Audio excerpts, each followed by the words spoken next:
Henry everyone.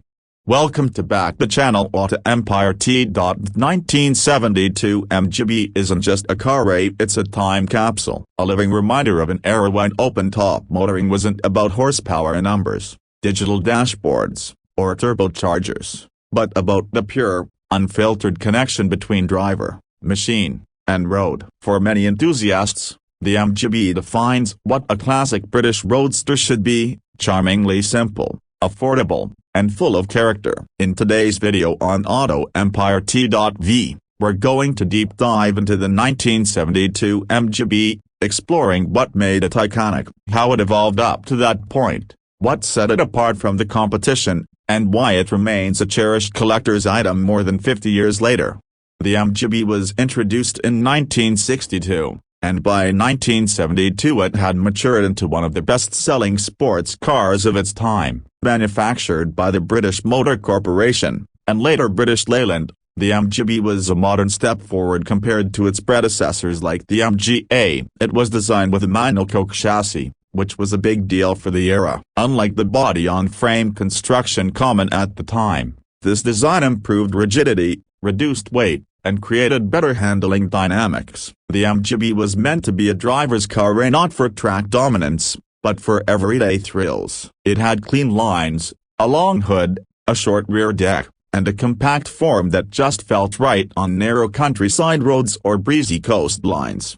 Under the hood of the 1972 model, you'd find a 1.8-liter inline-4 engine producing about 95 horsepower. That might not sound impressive by modern standards, but back in the early 70s, that was perfectly adequate for a lightweight two-seater that weighed just over 2,200 pounds. The car could go from 0 to 60 in a little over 11 seconds and reach a top speed of around 105 miles per hour. But let's be honest, the MGB was never about straight-line speed. It was about balance, agility, and the joy of cornering in a way that made you feel like part of the car. It had a well-tuned suspension setup with independent front suspension and leaf springs at the rear. Steering feel was direct, communicative, and raw, and no power assistance. Just a pure mechanical link between you and the road. By 1972, the MGB had refined some of its quirks without losing its soul. Compared to earlier versions,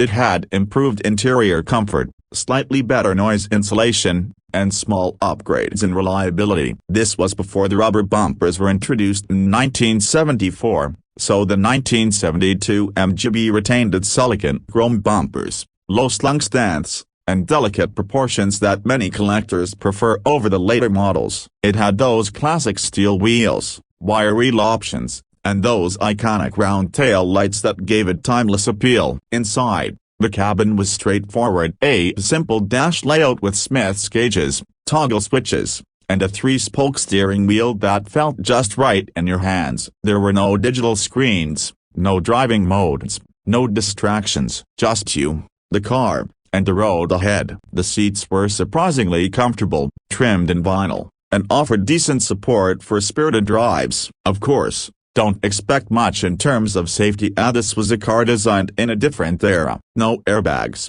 no ABS, no traction control. The safety equipment consisted mainly of your reflexes and a seat belt, but this lack of technology is exactly what gives the 1972 MGB its charm. It's analog in every sense. Starting it requires the right technique, keeping it running means understanding its quirks, and driving it rewards finesse over brute force. Every gear change through the 4-speed manual transmission is mechanical and satisfying. It even had optional overdrive, a rare and welcome feature for highway cruising. Flicking the switch engaged a higher gear ratio, reducing engine revs and noise, making longer journeys far more enjoyable. By the early 70s, the MGB had already established itself in the American market, especially California and other Sunbelt states. It wasn't just a car, it was a lifestyle choice. It symbolized freedom, youth, and the thrill of driving with the top down on winding roads. And for many Americans, the MGB was their first introduction to European sports cars. It was priced affordably and had an extensive parts network through British Leyland, making ownership relatively easy, even though British electrics, namely the Lucas system, were infamous for their unreliability. One of the enduring aspects of the MGB is its mechanical simplicity. You don't need a degree in engineering to work on it. Owners could tune the carburetors in their garage, replace parts without complex tools, and learn to diagnose problems through sound and feel. In many ways, owning an MGB taught you to be a mechanic, and that built a unique bond between the car and its driver. It wasn't just transportation, it was a project, a partner, and often, a passion. Even today, the MGB community is massive. Parts are still readily available. Forums, clubs, and online resources ensure that restoring or maintaining a 1972 MGB is not just possible, it's rewarding. Whether you want a conquer-level restoration or modified driver's car with upgraded suspension and modern electronics, the MGB is a flexible canvas for enthusiasts. And let's not forget the aftermarket, from Weber carburetors to performance exhausts, even electric conversion kits. The MGB continues to evolve with the times.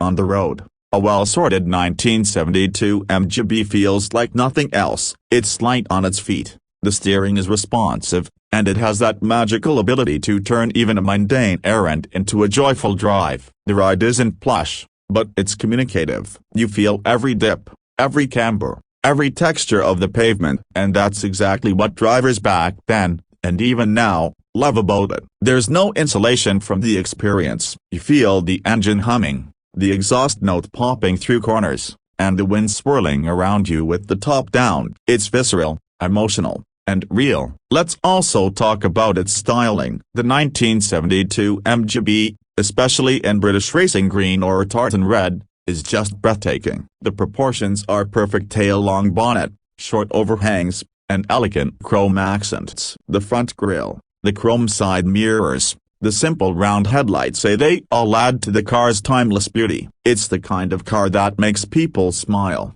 whether they know what it is or not. Park it at a gas station, and you'll probably get asked what year it is, or hear stories from people who either owned one or wished they did. And despite its modest performance, the MGB was raced, rallied, and modified extensively. It had a strong presence in amateur motorsports, club racing, and even in endurance events. Its balanced chassis and predictable handling made it a favorite for weekend warriors. Some even swapped in V8 engines, creating monsters like the MGB GT V8A, but that's a story for another day. Today, a 1972 MGB can still be found in great condition. Prices vary depending on originality, mileage, and history. A good, rust-free example might cost between $10,000 to $18,000, while pristine restored units or rare versions can fetch even more. But no matter the